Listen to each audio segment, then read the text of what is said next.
चलिए, last class में हम लोगों ने कंप्लीट कर दिया था स्किल इंजेक्शन। कोई डाउट है आप लोगों का तो बताइए, अदरवाइज हम लोग नेक्स्ट क्लास से नेक्स्ट मॉड्यूल से कंटिन्यू करेंगे आज। वेल और एक्सप्लेनेशन दोनों अलग अलग चीज हाँ जी, है। बिल्कुल डिफरेंस है। एसक्यूएल तो लैंग्वेज है ना, और एसक्यूएल इंजेक्शन अटैक है। इंजेक्शन कर रहे एसक्यूएल इंजेक्शन पढ़ा आप लोगों ने? हैं ब्लाइंड इंजेक्शन। हम्म, जैसे आपने तो बर्ड फ्लू से किया था। अगर अभी मतलब कुछ चीजें ये होती है कि यूआरएल फिल्टर हो रहा है, यूआरएल पे वो सारे डेटा दिखा दे रहा है। तो हम जब तक वो बर्ड फ्लू पे रिक्वेस्ट इंटरसेप्ट करके जब करेंगे। अगर यूआरएल पैरामीटर नहीं दिखा रहा है, हाँ पोस्ट पैरामीटर है, हाँ तब करेंगे हम। और पर गेट पे भी कर सकते हैं, ऐसा नहीं गेट पे नहीं कर सकते आप इंटरसेप्ट करके।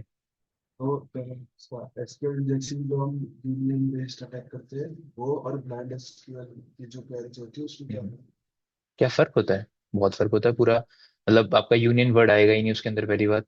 वहां पर आपको इफ एल्स की कंडीशन यूज करनी पड़ती है, आपको केस या कंडीशन देनी पड़ती है बेसिकली। हाँ, ब्लाइंड में आपको कंडीशन देनी पड़ती है। ट्रू फॉल्स नहीं, कंडीशन बेस्ड होता है। आप कंडीशन दो, कंडीशन ट्रू होगी तो आपको अलग आउटपुट मिलेगा, तो अलग आउटपुट मिलेगा। अगर आपकी कंडीशन ट्रू हुई तो टाइम डिले जनरेट होगा, अगर आपकी कंडीशन ट्रू नहीं हुई तो टाइम डिले जनरेट नहीं होगा। तो कंडीशन बेस्ड होती है ब्लाइंड। आप उसको पूछते हुए ये चीजें कि क्या फर्स्ट मतलब क्या इस पर्टिकुलर डेटाबेस में कोई यूजर नेम है जिसका नाम यूजर है, और ये एडमिनिस्ट्रेटर है या एडमिन है या नहीं है। आप उसको पूछोगे एडमिन का पासवर्ड की लेंथ क्या है। वो इन चीजों का आंसर आपको ट्रू फॉल्स में या टाइम बेस्ड डिले के थ्रू बताएगा। ये होता है ब्लाइंड एसक्यूएल। ये तो उसकी क्वेरीज कंप्लीटली डिफरेंट होती हैं।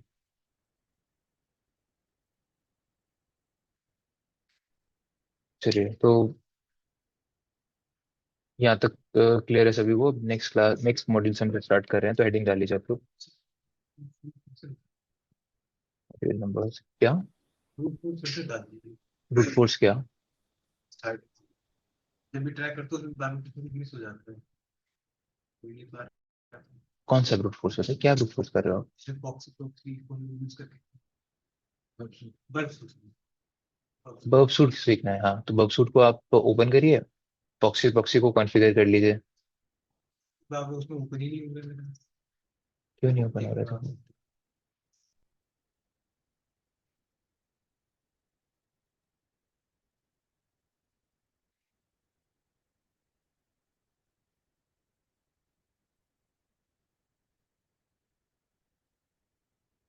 ये भी क्या यहाँ पे डिसेबल है। मैं हम्म, यहाँ पे इसलिए enable कर दूंगा। अब ठीक है। यहाँ पे निकल होगी। हम्म, तो उसमें कुछ नहीं करना। हम्म, तो अब मैं जैसे यहाँ पे अगर मैं अपना व्यू यूज करता हूँ वेबसूट उसमें फिर मैं इंट्रूडर में जाके ऑन करता हूँ इंटरसेप्ट में खाली उस पे वो है। पहले बर्ब सूट ऑन तो करवाओ, आप ऑन ही नहीं है ना अभी। नहीं नहीं मैं बता रहा हूँ। हाँ हाँ, अगर मतलब मैं जो उसमें कुछ भी कमांड इस पे लानी होती है तो उसमें लिख के आता फर्स्ट ओपन प्रॉक्सी प्रॉक्सी करके लिख के आता है उसमें। अब दिखाओ यहाँ पे दिखाओ, एक बार दिखाओ कैसे आ रहा है, क्योंकि अभी देखने के बाद पता चलेगा आप क्या कह रहे हो।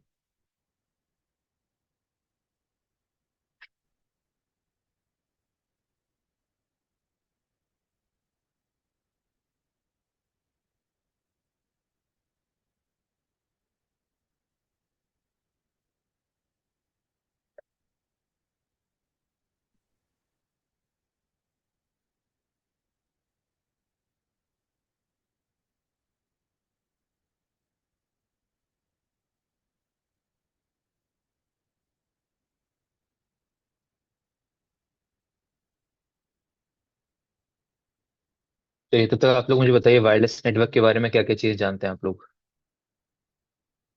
आप लोगों ने सीसीएनए में वायरलेस टॉपिक पढ़ा होगा, क्या क्या चीज़ें पढ़ी हैं उसके अंदर? बताइए क्या क्या चीज़ें पढ़ी हैं वायरलेस के अंदर आप लोगों ने? क्या लिखा होगा सामने? सुन क्यों नहीं रहे हो जब मैं बोल रहा हूँ?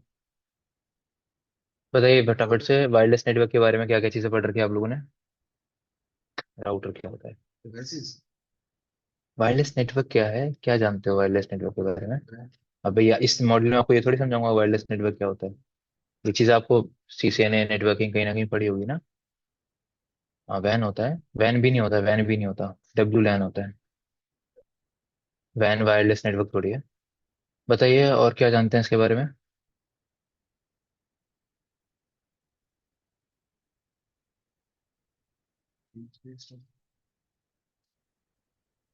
मतलब एक्सप्लेन कैसे करूँ किसी को कि वायरलेस नेटवर्क क्या है।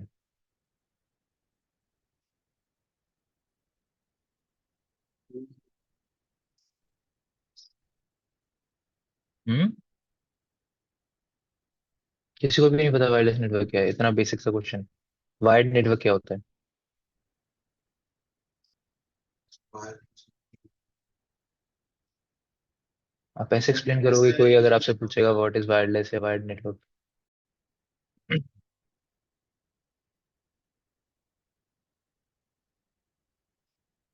एक प्रॉपर डेफिनेशन बताइए आप लोग सोच के मुझे।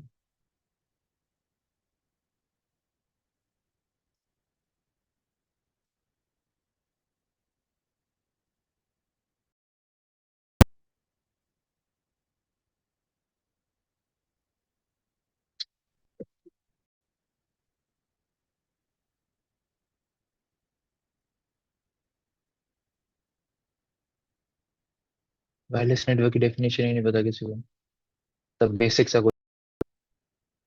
वायरलेस नेटवर्क ही नहीं पता। एक ऐसा नेटवर्क जहाँ पे दो या दो से ज्यादा डिवाइसेस को कम्युनिकेट करने की के लिए वायर्स की जरूरत नहीं पड़ती है। वो रेडियो फ्रिक्वेंसी की मदद से, सिग्नल्स की मदद से आपस में एक दूसरे से कम्युनिकेट करते हैं। ये होती है डेफिनेशन। आप लोग बोल रहे हो रेंज बेस्ड वायर यूज नहीं होते, ये क्या डेफिनेशन है? आप लोगों से अगर इंटरव्यू में कोई क्वेश्चन पूछेगा, क्या बताओगे आप लोग?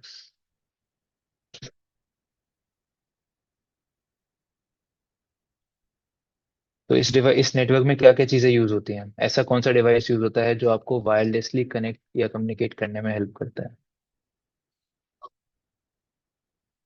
ना राउटर, ना वाईफाई, ना कुछ भी।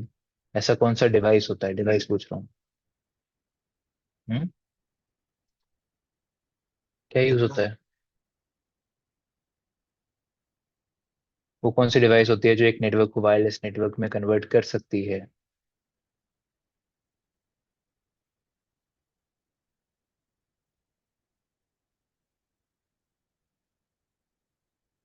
Access point.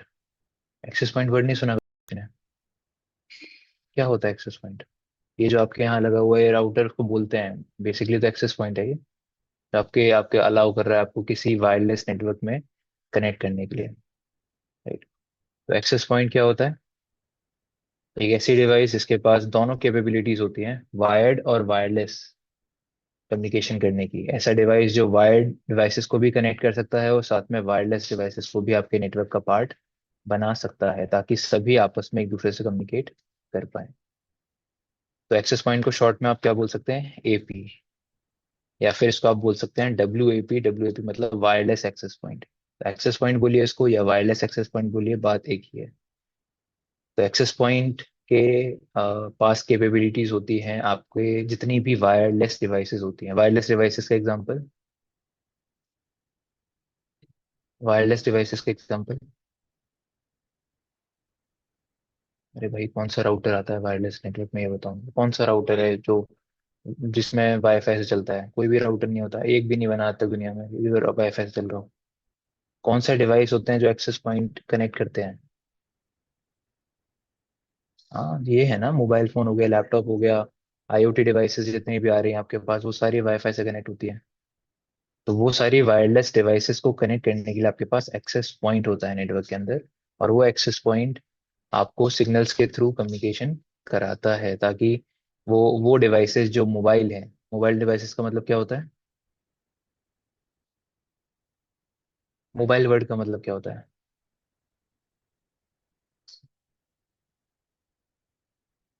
एक बेसिक टर्म पूछ रहा हूँ यार आप लोगों से, मैं कुछ नया चीजें पूछा ही नहीं। इसमें से नया लग रहा है आप लोगों को ये सारी चीजें? तो समझा क्यों नहीं पा रहे आप लोग? मोबाइल वर्ड का मतलब क्या होता है? मोबाइल फोन को मोबाइल क्यों बोला जाता है?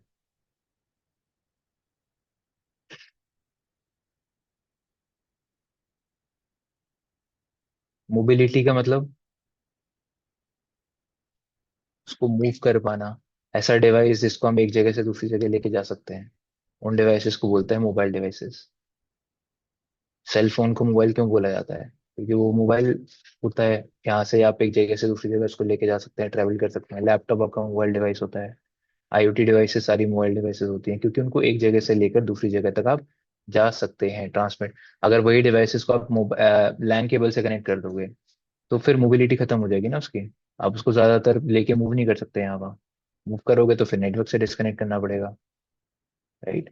तो मोबाइल डिवाइसेस जितनी भी होती हैं, सभी को नेटवर्क का पार्ट बनाने के लिए आपको एक्सेस पॉइंट जैसे डिवाइसेस की जरूरत पड़ती है। ठीक है। अब एक्सेस पॉइंट के अंदर ऐसा क्या, जितने भी वायरलेस डिवाइसेस होती हैं, चाहे उसमें एक्सेस पॉइंट हो, चाहे आपके मोबाइल हो, चाहे लैपटॉप हो, आईओटी हो, हर एक डिवाइस में, हर एक वायरलेस डिवाइस में एक कंपोनेंट होता है। उस कंपोनेंट को क्या बोलते हैं? एंटीना। एंटीना क्या होता है? सुना होगा एंटीना वर्ड। एक ऐसा कंपोनेंट वायरलेस डिवाइसेस का जो सिग्नल्स को सिर्फ कैप्चर नहीं करता है, ट्रांसमिट भी करता है। आपके एक डिवाइस को दूसरे डिवाइस से कम्युनिकेट करना है तो वो सिग्नल्स के थ्रू कम्युनिकेट करते हैं। तो हर एक डिवाइस में एंटीना होता है जो सिग्नल्स को ट्रांसमिट करता है और रिसीव भी करता है। सिग्नल्स मतलब रेडियो फ्रिक्वेंसी, राइट? तो उनको एक जगह से दूसरी जगह लेके जाना, ट्रांसमिट करना डेटा को, और उसके जो भी रिस्पॉन्स है वो वापस लेके आना, किसका काम होता है? एंटीना का। तो हर एक वायरलेस डिवाइस में एंटीना होता है। अब वो दिखता है, विजिबल है नहीं है, वो बात अलग होती है। जैसे मोबाइल फोन में, लैपटॉप में आपको विजिबल नहीं होता, और अगर आप डेस्कटॉप पे लगाओगे या एक्सेस पॉइंट पे देखोगे तो उसमें आपको दिखता है, विजिबल होता है एंटीना, राइट? देखे होंगे एंटीना, जैसे इसमें देखो, इसमें लगा हुआ है एंटीना, जो आपका वायरलेस एक्सेस पॉइंट है, यहाँ पे एंटीना लगे होते हैं, राइट? अब जितने एंटीना होंगे उतना ज्यादा स्ट्रांग वो एक्सेस पॉइंट माना जाता है। अब जैसे मान के चलो, आजकल आपको पता है कि दो तरीके के नेटवर्क्स होते हैं, दो अलग अलग फ्रीक्वेंसी पे आपके नेटवर्क काम कर रहे होते हैं। वो फ्रीक्वेंसी कौन कौन सी होती है?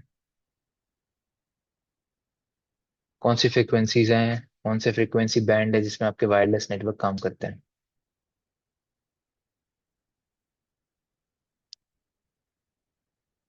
बताइए। ये भी नहीं सुना? देखते तो रहते हो आप लोग हमेशा वाईफाई, जब कोई भी वाईफाई नेटवर्क कनेक्ट करते हो तो दो दिखते हैं आप लोगों को वाईफाई नेटवर्क, क्यों होते हैं? आप लोगों को जितने भी वाईफाई नेटवर्क यहाँ दिख रहे होते हैं आजकल, वो उसमें दो दिख रहे होते हैं, जैसे GIC ACH EH, उसके अलावा फिर आपका GIC ACH 5G। आपको दो नेटवर्क दिखते हैं, जैसे ग्लोबल 5 GHz और एक ग्लोबल होगा कहीं पे। तो ये जो नेटवर्क्स आपको दो दो दिख रहे हैं, वो क्यों दिखते हैं, क्या रीजन है उनका? दो नेटवर्क आप एक एक्सेस पॉइंट पे कॉन्फ़िगर क्यों कर पा रहे हैं आजकल? वो कौन कौन से दो बैंड हैं जिस पे आपके वायरलेस नेटवर्क काम करते हैं? अभी बोला तो था आपने, 2.4 और 5 GHz। तो ये क्या होते हैं? आपके फ्रीक्वेंसी बैंड होती हैं, 2.4 GHz एंड 5 GHz। ये 5G नहीं होता कि 5G है मतलब 5G 6G वाले नेटवर्क है। ये 5 GHz है, वो अलग चीज होती है। 5G मतलब 5th जनरेशन होता है। ये आपके 2.4 GHz की फ्रीक्वेंसी है और 5 GHz की फ्रीक्वेंसी है। फ्रीक्वेंसी को कैलकुलेट किस में करते हैं? हर्ट्स में। हर्ट्स में ना। हर्ट्स का मतलब साइकिल पर सेकंड। आपने फ्रीक्वेंसी का डायग्राम देखा होगा बचपन में, फिजिक्स में। तो वो जो एक साइकिल, मतलब एक सेकंड में कितनी साइकिल्स कंप्लीट हो रही है, वो कहलाता है 1 हर्ट्स। अगर आप एक सेकंड में 10 साइकिल कंप्लीट कर रहे हो तो 10 हर्ट्स होगा वो, राइट?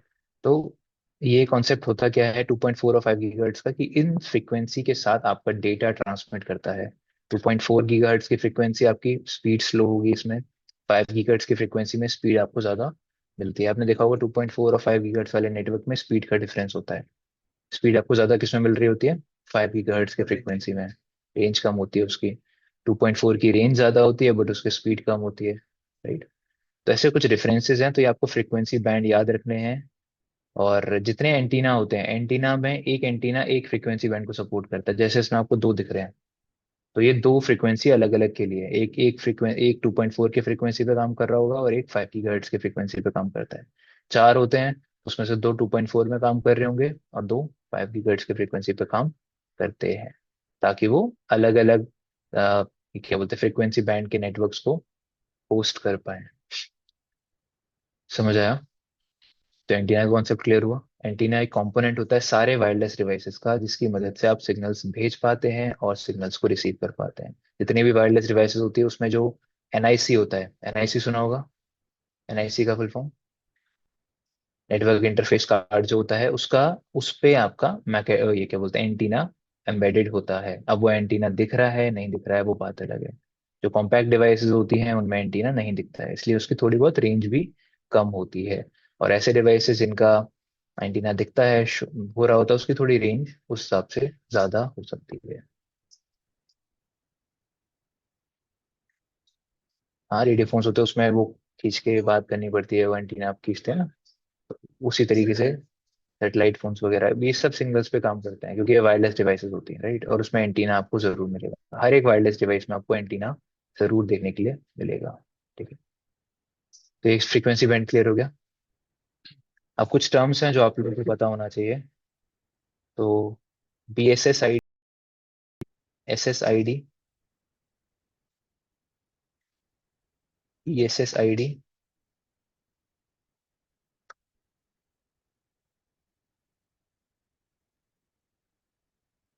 चैनल। तो ये टर्म्स पहले क्लियर कर लेते हैं। पहले चैनल से स्टार्ट करते हैं, क्योंकि मैंने अभी फ्रीक्वेंसी बैंड आपको समझाया है। फ्रीक्वेंसी के साथ में बैंड वर्ड यूज कर रहा हूँ बार बार। बैंड का मतलब क्या होता है, ये फ्रीक्वेंसी एग्जैक्ट ये नहीं है, 2.4 गीगाहर्ट्ज की नहीं होती है। ये बैंड होता है 2.4000 से लेकर 2.485 835 तक, ऐसे करके इसका बैंड होता है पूरा, एक रेंज होती है। उस रेंज को मल्टीपल चैनल्स में डिवाइड किया जाता है। तो जब भी आप एक्सेस पॉइंट को होस्ट करेंगे वो किसी ना किसी चैनल पे रन कर रहा होता है। जैसे आप लोग रेडियो यूज करते थे पुराने जमाने में, यूज करते हुए देखा होगा, आज भी कुछ लोग FM रेडियो वगैरह सुनते हैं, तो उसमें वो लोग चैनल स्विच कर रहे होते हैं। चैनल में 93.5 98.25 ऐसे करके वो चैनल स्विच करते हैं। तो वो जो चैनल होता है वो आपको बताता है कि आपका किस फ्रीक्वेंसी बैंड के अंदर आपका सिग्नल्स ट्रांसमिट कर रहे हैं, ताकि आपका जो रेडियो है वो उस सिग्नल्स को कैप्चर कर पाए। अगर आपका रेडियो भी उसी फ्रीक्वेंसी पे उसी चैनल पे सुनेगा जिसपे जो ब्रॉडकास्ट किया जा रहा है सिग्नल्स को, तो आप उसको लिसन कर पाएंगे। अदरवाइज आप उन सिग्नल्स को कैप्चर नहीं कर पाएंगे। हाँ, कुछ रेंज फिक्स होती है कि वो उस रेंज को, अब सारी रेंज तो नहीं सुन सकता रेडियो, राइट। कुछ स्पेसिफिक रेंज ही होती है जो रेडियो आपका सुन सकता है और आपको उस चीज को सुना सकता है, ट्रांसमिट करके उन सिग्नल्स को आ, उसमें क्या बोलते हैं, वेव्स के फॉर्म में कन्वर्ट करके आपको वो सुना सकता है, ट्रांसलेट कर सकता है उसको, राइट। तो सारे फ्रीक्वेंसी बैंड पे काम नहीं करता वो, कुछ लिमिटेड फ्रीक्वेंसीज पे, चैनल्स पे वो वर्क करेगा। तो फ्रीक्वेंसी बैंड एक रेंज होती है, उस रेंज को आप छोटे छोटे चैनल्स में डिवाइड करते हैं। ठीक है, तो 2.4 में भी बहुत सारे चैनल्स होते हैं, और 5 में। 2.4 में नॉर्मली इंडिया में आपको 14 चैनल्स देखने के लिए मिलेंगे, USA में 11 चैनल देखने के लिए मिलते हैं। और 5 GHz में ऑलमोस्ट आपके 100 150 से ऊपर चैनल्स होते हैं, तो उसमें चैनल्स की कमी नहीं होती है। बट 2.4 में आपको नॉर्मली 11 to 14 चैनल्स आपको देखने के लिए मिलते हैं, जिसमें आपके एक्सेस पॉइंट रन कर रहा होता है। मतलब ये एक्सेस पॉइंट अभी चल रहा है तो ये किसी ना किसी चैनल पे रन कर रहा होगा। तो जब आप लोग अभी अटैक परफॉर्म करेंगे, उन अटैक परफॉर्म करने के लिए आपको चैनल चाहिए पड़ेगा, और आपको ये टर्म्स के बारे में पता होना चाहिए, BSSID, SSID, ESSID, ये सब क्या होती है। ये चीजें आपको वहां पे जब आप अटैक परफॉर्म कर रहे होंगे तो देखने के लिए मिलेंगी। ठीक है, तो हर एक एक्सेस पॉइंट एक स्पेसिफिक चैनल पे काम करता है, और वो उस चैनल पे करता रहता है काम जब तक या तो उसको स्टार्ट नहीं किया जाता, रीस्टार्ट नहीं किया जाता है, या तो उसके सेटिंग्स को चेंज नहीं किया जाता है। ठीक है, चलिए अब BSSID से स्टार्ट करते हैं। BSSID क्या होती है, बेसिक। ये सब ना टर्म्स आपको पहले से पता होना चाहिए, मुझे यहाँ पे बताने की जरूरत है नहीं, आप लोगों को पता नहीं इसलिए मैं बता रहा हूँ। सुना है कभी BSSID वर्ड आप लोगों ने, basic service set identifier. Basic service set identifier, BSSID, ये क्या होता है आपका, मैक एड्रेस ऑफ AP। किसका मैक एड्रेस होता है, एक्सेस पॉइंट का। एक्सेस पॉइंट का जो फिजिकल एड्रेस होता है उसको क्या बोला जाता है, BSSID, basic service set identifier. SSID क्या होता है, सर्विस सेट आइडेंटिफायर, जो कि आपके वाईफाई का नाम होता है, वायरलेस नेटवर्क का नाम होता है।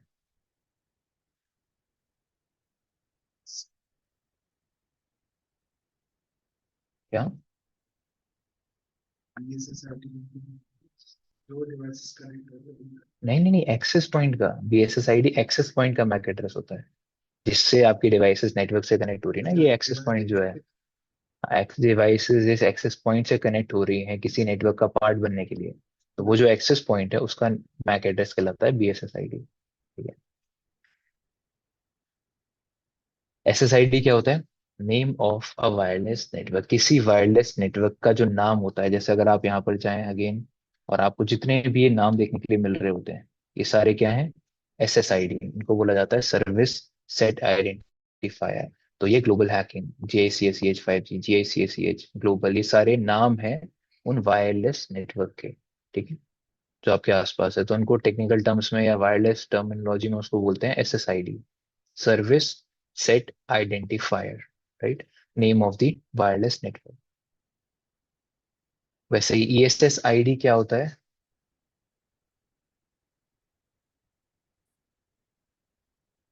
एक्सटेंडेड सर्विस सेट आइडेंटिफायर, जिसको भी क्या बोला जाता है? Name of wireless network. But इनमें डिफरेंस क्या होता है?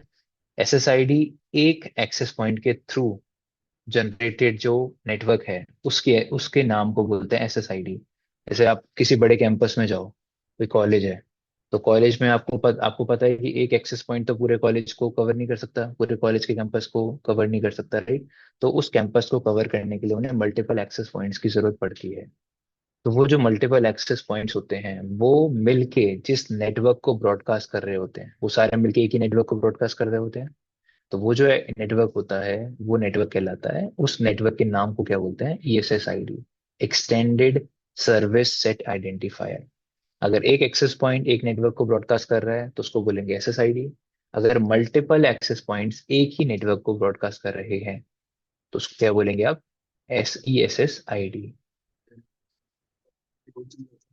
जैसे यहाँ पे तो अलग अलग राउटर है, अगर हम एक ही राउटर एक ही को राउटर को, उधर एक्सटेंड बना दें, हाँ, एक चीज़ बिल्कुल एक्सटेंड करके आप क्या करते हैं, जैसे आप कॉलेज में देखते हैं ना कि आप फर्स्ट फ्लोर पे हैं तब भी आप नेटवर्क से कनेक्ट होते हैं, थर्ड फ्लोर पे चले जाओ तब भी नेटवर्क से कनेक्ट होते हो, लाइब्रेरी या कहीं और चले जाओ तब भी आप, एक बार आपने अगर ऑथेंटिकेशन कर लिया एक्सेस पॉइंट के साथ, बार बार आपको ऑथेंटिकेशन करने की जरूरत नहीं पड़ती है। आप कहीं भी चले जाओ, आप नेटवर्क का पार्ट रहते ही हो। तो इतना बड़ा रेंज का तो कोई एक्सेस पॉइंट होता नहीं है। तो वहां पर मल्टीपल एक्सेस पॉइंट्स के कॉन्सेप्ट यूज हो रहे होते हैं, जिसके जिस जो कि एक ही स्पेसिफिक नेटवर्क का नाम ब्रॉडकास्ट कर रहे होंगे, और उस नेटवर्क के नाम को क्या बोला जाता है? ESSID। इसकी कोई लिमिट है। ऐसे कुछ लिमिट, आपका जितना बड़ा कैंपस है आप उतना एक्सेस पॉइंट लगा लो, कोई भी लिमिट नहीं होती इसकी। Multiple access. एक ही नेटवर्क को ब्रॉडकास्ट करने के लिए मल्टीपल एक्सेस पॉइंट जब यूज किए जाते हैं, तो उस वाईफाई नेटवर्क के नाम को क्या बोला जाता है? Extended service set identifier. ठीक है, तो ये टर्म्स क्लियर हो गए, BSSID, SSID और ESSID।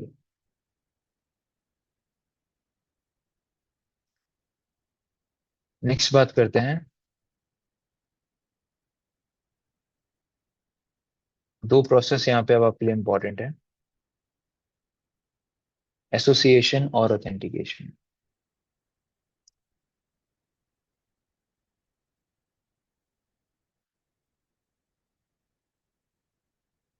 Association and authentication. Association का मतलब क्या होता है? यहाँ पर हम लोग जब वायरलेस डिवाइसेस को किसी नेटवर्क से कनेक्ट करते हैं, तो हम नॉर्मली कनेक्टेड वर्ड यूज नहीं बोलते हैं, हम क्या वर्ड यूज करते हैं? एसोसिएटेड। आपका डिवाइस किसी नेटवर्क के साथ एसोसिएटेड है। एसोसिएटेड मतलब एक तरीके से कनेक्टेड या उस नेटवर्क का पार्ट होना। तो उस प्रोसेस को यहाँ पर एसोसिएशन बोला जाता है। तो एसोसिएशन का नॉर्मली सिंपल सा मतलब है, जब आप किसी नेट, जैसे फॉर एग्जांपल किसी भी आप नए नेटवर्क पे जाते हैं, फॉर एग्जांपल मुझे इस नेटवर्क से कनेक्ट होना है, तो मैं इस पे कनेक्ट पे क्लिक करता हूँ। मैंने इसका SSID देखा, मैंने इस पे कनेक्ट पे क्लिक किया, कनेक्ट पे क्लिक करते ही क्या होगा? मैंने रिक्वेस्ट भेजी इसको एसोसिएशन की, कि मैं इस नेटवर्क के साथ एसोसिएट होना चाहता हूँ, कनेक्ट होना चाहता हूँ, इसका पार्ट बनना चाहता हूँ। एसोसिएशन का मतलब ये होता है ना, to be a part of something. तो आप किसी भी नेटवर्क से जब कनेक्ट होना चाहते हैं, तो आप उस नेटवर्क को कनेक्ट करने के लिए आप एक एसोसिएशन की रिक्वेस्ट भेजते हैं। ठीक है, तो ये रिक्वेस्ट क्या कहलाती है? एसोसिएशन। अब एसोसिएशन के रिक्वेस्ट भेजने के तुरंत बाद क्या होता है? ऑथेंटिकेशन। ऑथेंटिकेशन का मतलब क्या होता है? ऑथेंटिकेशन का मतलब क्या होता है? आपकी आइडेंटिटी वेरीफाई करता है, राइट, और उस आइडेंटिटी को वेरीफाई करने के लिए वो आपसे एक पासवर्ड मांगता है, ठीक है। तो ऑथेंटिकेशन में सिर्फ यही नहीं होता कि आप एक पीएसके यूज करके एक पासवर्ड दे के आप ऑथेंटिकेट हो जाओ। तीन तरीके के ऑथेंटिकेशन होते हैं। फर्स्ट होता है ओपन ऑथेंटिकेशन।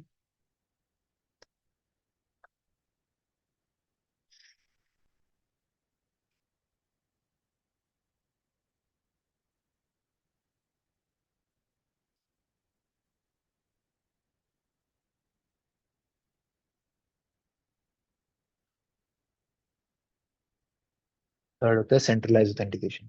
ये तीनों समझ लीजिए, ओपन ऑथेंटिकेशन, शेयर्ड की ऑथेंटिकेशन एंड सेंट्रलाइज ऑथेंटिकेशन। अब इनके कॉन्सेप्ट क्या होते हैं?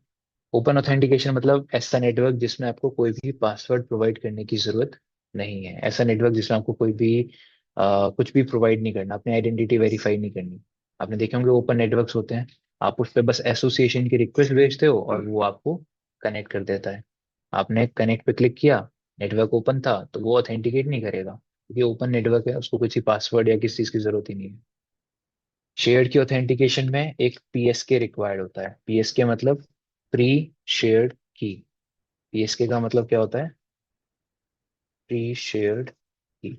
इस प्री शेयर्ड की मदद से आप क्या करते हैं? ऑथेंटिकेट होते हैं। वो प्री शेयर्ड की क्या होता है? बेसिकली आपका पासवर्ड, जिसको आप चाहते हैं कि वो नेटवर्क से कनेक्ट हो, उसके साथ आप एक पीएसके शेयर करते हैं, एक की शेयर करते हैं। इसलिए इस की को क्या बोला जाता है? प्री शेयर्ड की। कि पहले से आपको उस की को शेयर करके देना पड़ेगा उस यूजर को, उस डिवाइस को जो उस नेटवर्क का पार्ट बनना चाहता है। तो प्री शेयर्ड की का कॉन्सेप्ट किसके अंदर आता है? शेयर्ड की ऑथेंटिकेशन के अंदर। हम्म, हाँ, की आपका पासवर्ड होता है, ठीक है, जो सिंगल पासवर्ड प्रोवाइड करते हैं ना वाला। जैसे जितने भी आपने नेटवर्क अभी तक देखे होंगे, आपने सारे नेटवर्क या तो ओपन ऑथेंटिकेशन वाले देखे होंगे या फिर शेयर्ड की ऑथेंटिकेशन वाले देखे होंगे, ठीक है। थर्ड होता है सेंट्रलाइज ऑथेंटिकेशन। सेंट्रलाइज ऑथेंटिकेशन के अंदर क्या होता है? एक सेंट्रलाइज सर्वर यूज होता है, और उस सर्वर का काम होता है, जैसे ये नॉर्मली यूज होता है एंटरप्राइज लेवल में। जैसे मान के चलिए कि कंपनियां होती हैं, वहां पे एक नॉर्मल जो बड़ी बड़ी कंपनियां होती हैं, वहां पर एक सिर्फ ऐसा एक्सेस पॉइंट नहीं होता जहाँ जिसको सिर्फ पासवर्ड प्रोवाइड करके आप नेटवर्क से कनेक्ट कर लो। वहां पर हर एक सर्विस को एक्सेस करने के लिए आपको अपने यूजर नेम और अपने पासवर्ड एक सेंट्रलाइज सर्वर की तरफ भेजने होते हैं, जो उनको चेक करता है कि आपका यूजर नेम पासवर्ड सही है या नहीं। अगर सही होगा तभी वो आपको नेटवर्क से कनेक्ट करने देगा।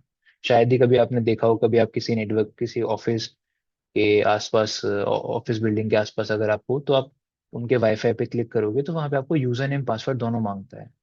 तो वो जो प्लेस होती है जहाँ पे आपसे यूजर नेम प्लस पासवर्ड दोनों चीजें मांगी जा रही हैं, वो कहलाता है सेंट्रलाइज्ड ऑथेंटिकेशन। सेंट्रलाइज्ड ऑथेंटिकेशन का कॉन्सेप्ट ये होता है कि वहां पर नॉर्मली एक सर्वर, ऐसे बहुत सारे प्रोटोकॉल्स हैं जो यूज हो सकते हैं, जिसमें से एक प्रोटोकॉल है रेडियस। तो एक रेडियस सर्वर होता है जिस जो कि एक सेंट्रलाइज ऑथेंटिकेशन सर्वर है, जिसका काम है आपकी इनकमिंग रिक्वेस्ट को चेक करना, उसमें यूजर नेम और पासवर्ड जो है वो चेक करके आपको एक टिकट प्रोवाइड करना, या आप वैलिडेट, आप एक्सेस कर सकते हैं अपने नेटवर्क को या नहीं कर सकते। तो उन लोगों को सिर्फ नेटवर्क का पार्ट बनने के लिए सिर्फ पासवर्ड की जरूरत नहीं होती है, उन्हें अपना यूजर नेम भी देना पड़ता है। और हर एक एम्प्लॉय का अपना यूजर नेम और अपना पासवर्ड सब डिफरेंट होता है। तो अलग अलग यूजर नेम पासवर्ड के थ्रू वो नेटवर्क का पार्ट बनते हैं। तो रेडियस का फुल फॉर्म क्या होता है ये भी लिख लीजिए। Remote authentication dial in user service. एक प्रोटोकॉल है जो आपको रिमोटली ऑथेंटिकेट करने में हेल्प करती है आपके यूजर नेम एंड पासवर्ड की मदद से। यूजर नेम का, वाईफाई का नहीं, यूजर नेम का, उस यूजर का जो पासवर्ड है। मतलब नॉर्मली कंपनियों में क्या होता है कि उस यूजर को, एक यूजर है, आप हैं, आप एक कंपनी में काम कर रहे हैं, एक बड़े एंटरप्राइज में कंपनी में काम कर रहे हैं, तो आपको जो भी कंपनी के एसेट्स को एक्सेस करना है, उसके सर्विसेज को एक्सेस करना है, तो हर एक चीज को एक्सेस करने के लिए आपके क्रेडेंशियल सेम होते हैं। वही यूजर नेम, वही पासवर्ड आप प्रोवाइड करोगे और आपको उस सर्विस का एक्सेस मिल जाएगा, अगर आपके क्रेडेंशियल सही होंगे तो वही चीज वाईफाई पर भी अप्लाई होती है। जब वो वाईफाई नेटवर्क से कनेक्ट करने का ट्राई करेंगे, तो उन्हें अपने user name and password provide करना पड़ता है, ताकि उसके बेसिस पे वो ऑथेंटिकेट हो पाए। तो ये कॉन्सेप्ट होता है सेंट्रलाइज्ड ऑथेंटिकेशन का।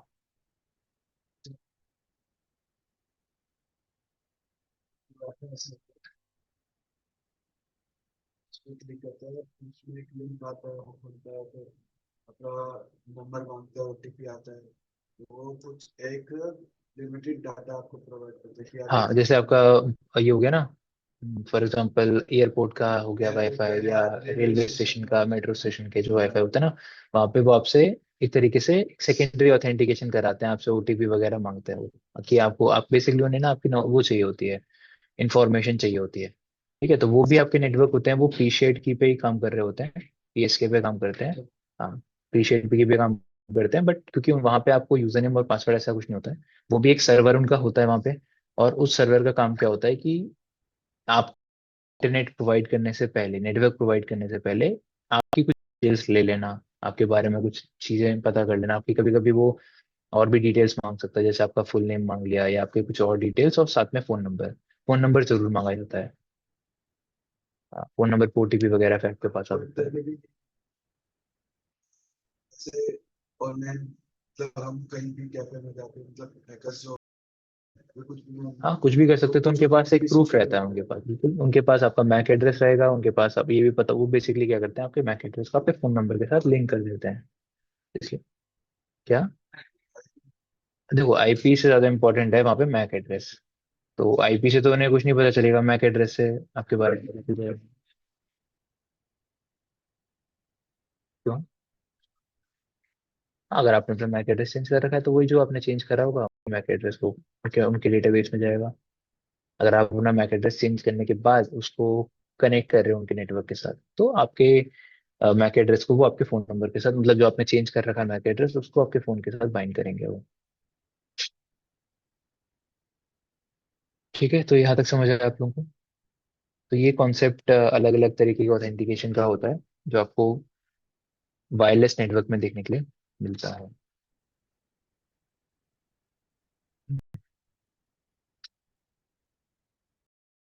नेक्स्ट कॉन्सेप्ट पे चलते हैं, वायरलेस स्टैंडर्ड।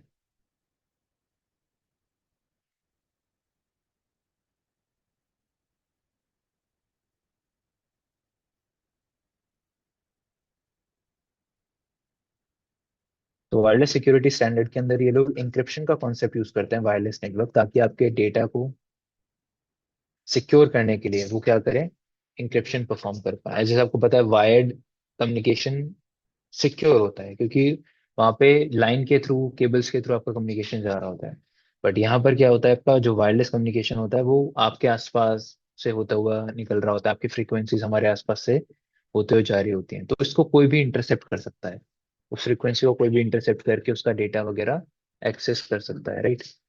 तो इस कॉन्सेप्ट को सिक्योर करने के लिए आपके पास वाईफाई सिक्योरिटी स्टैंडर्ड्स होते हैं, वायरलेस सिक्योरिटी स्टैंडर्ड्स होते हैं, जहां पर इंक्रिप्शन की मदद से आपके कम्युनिकेशन को, जो भी आप ट्रांसमिशन कर रहे हैं एक डिवाइस से वायर्ड एक्सेस पॉइंट के बीच में, एक्सेस पॉइंट से आपके डिवाइस के बीच में जो भी कम्युनिकेशन हो रहा है, वो सारा कम्युनिकेशन क्या हो जाता है, इंक्रिप्ट हो जाता है। तो यहाँ पे कुछ स्टैंडर्ड्स हैं, आप लोगों ने सुने होंगे इन स्टैंडर्ड्स को।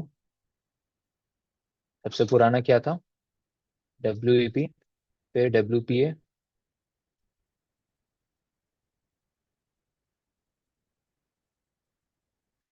और जो लेटेस्ट है वो कौन सा, अभी WPA 3। ये फोन्स में भी आने लगा था। फोन में नहीं होता, ये एक्सेस पॉइंट पे होते हैं सारी चीजें। ये चीजें एक्सेस पॉइंट, आप जब आपका जो वो होता है, क्या बोलते हैं, एक्सेस पॉइंट होता है, उस पे आप सेट करते हो कि वो एक्सेस पॉइंट किस पे काम करेगा। हाँ, फोन पे हॉटस्पॉट होता है। हाँ, उसका हो सकता है, उसका हो सकता है, जब आप किसी वाईफाई नेटवर्क से कनेक्ट करते हो, तो वो जो एक्सेस पॉइंट है ना, चाहे आप एक्सेस पॉइंट आपका मोबाइल हो, चाहे एक्सेस पॉइंट ये वाला जो डिवाइस होता है, उस पे ये सेट किया जाता है कि आपको WPA 2 पे चलाना है, WPA 3 पे चलाना है, या WPA किस पे चलाना है। तो जो लेटेस्ट है आपके पास वो कौन सा अवेलेबल है, WPA 2। अब इनके कॉन्सेप्ट क्या है ये समझ लीजिए। WEP जो सबसे पुराना था, इसमें एक वल्नरेबिलिटी थी जिसकी वजह से इसको ज्यादा यूज नहीं किया गया, इसीलिए फिर हम लोग WPA के वर्जन को यूज करते हैं, WPA 2 एंड WPA 3। तो WEP में ऐसा क्या वीकनेस थी, या मतलब कमी थी, वो ये थी कि WPA WEP आपके पासवर्ड को हैश नहीं करता था, वो पासवर्ड को क्लियर टेक्स्ट में ट्रांसमिट करता था। बाकी सारे कम्युनिकेशन को, एसोसिएशन की रिक्वेस्ट को, बाकी सब चीजों को वो इंक्रिप्ट करता था, बट किसको इंक्रिप्ट नहीं करता था? आपके पासवर्ड को, वो क्लियर टेक्स्ट में ट्रांसमिट करता था। तो अगर अभी भी आपको कोई भी WEP का नेटवर्क मिले, तो उससे आप अपना पासवर्ड निकाल सकते हो विदाउट एनी वर्ड लिस्ट। आपको किसी वर्ड लिस्ट की जरूरत नहीं पड़ेगी अपना पासवर्ड को निकालने के लिए। बट वही चीज अगर आप WPA 2 3 ट्राई करोगे, तो आप पासवर्ड क्रैक कर सकते हो किसी भी नेटवर्क का, बट उसके लिए क्रैक करने के लिए आपको एक वर्ड लिस्ट चाहिए। क्रैकिंग प्रोसेस आपको पता है? आपको पता है पासवर्ड हैशेस को क्रैक कैसे किया जाता है, राइट? तो क्रैक करने के लिए आपको क्या चाहिए होता है? Word list. तो वर्ड लिस्ट की मदद से आप क्रैक करते हैं। तो WEP के लिए कोई वर्ड लिस्ट नहीं चाहिए होती थी, क्योंकि वहां पे पासवर्ड आपका होता था उस कम्युनिकेशन के अंदर क्लियर टेक्स्ट में, उसको बस एक्सट्रैक्ट करना होता था। बट WPA 2 and 3 में आपको वर्ड लिस्ट की जरूरत पड़ेगी। ठीक है। अच्छा, इनकी फुल फॉर्म भी लिख लीजिए।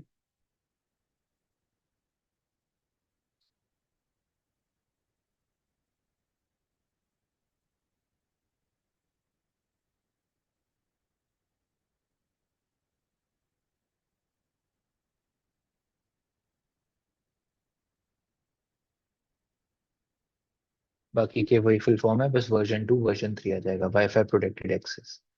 वाईफाई की फुल फॉर्म क्या होती है? Wireless fidelity. Wireless fidelity protected access version 1, version 2 and version 3। ये अलग अलग वर्जन आपके पास WPA के अवेलेबल है।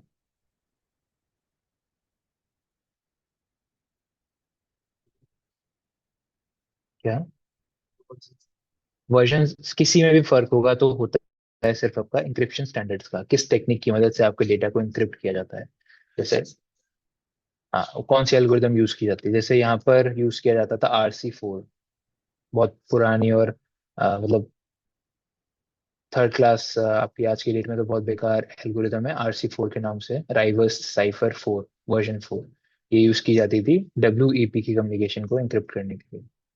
WPA की बात करो तो यहाँ पे TKIP यूज होता है और होता था भी। तो आपका TKIP का क्या मतलब है? टेम्पोरल की इंटीग्रिटी प्रोटोकॉल, TKIP। इनके बारे में आप अलग से पढ़ सकते हो क्या क्या चीजें हैं ये। WPA 2 के अंदर AES का यूज होता है, जो आपको सिक्योर एसिमेट्रिक एल्गोरिदम है। क्रिप्टोग्राफी के अंदर आप ये चीजें पढ़ोगे AES के बारे में खासकर। तो AES का फुल फॉर्म क्या है? एडवांस्ड इंक्रिप्शन स्टैंडर्ड, जो सिमेट्रिक इंक्रिप्शन स्टैंडर्ड के लिए यूज की जाती है। और ये है एक नए कॉन्सेप्ट के ऊपर बेस्ड है, SAE, simultaneous authentication of equals, SAE, simultaneous authentication of equals, जो कि पासवर्ड गेसिंग को थोड़ा और डिफिकल्ट बना देता है, कि अटैकर पासवर्ड गेस इतना इजीली ना कर पाए। बट अगर वर्ड लिस्ट आपके पास प्रॉपर है, तो अभी भी आप WPA 3 के भी जो नेटवर्क्स होंगे उनको भी आप क्रैक कर सकते हैं। ये सारी चीजें डिपेंड करती हैं कि कितनी देर तक आप डेटा कैप्चर कर रहे हो, उसके अंदर पासवर्ड हैश आया या नहीं आया, और आपके पास वर्ड लिस्ट है या नहीं। जब हम क्रैक करेंगे, ये अटैक परफॉर्म करेंगे वाईफाई पासवर्ड पे, तो आपको ये चीजें मैं बताऊंगा कि क्या क्या चीजों की जरूरत पड़ती है वायरलेस या वाईफाई के पासवर्ड को क्रैक करने के लिए। तो ये अलग अलग एल्गोरिदम्स पे काम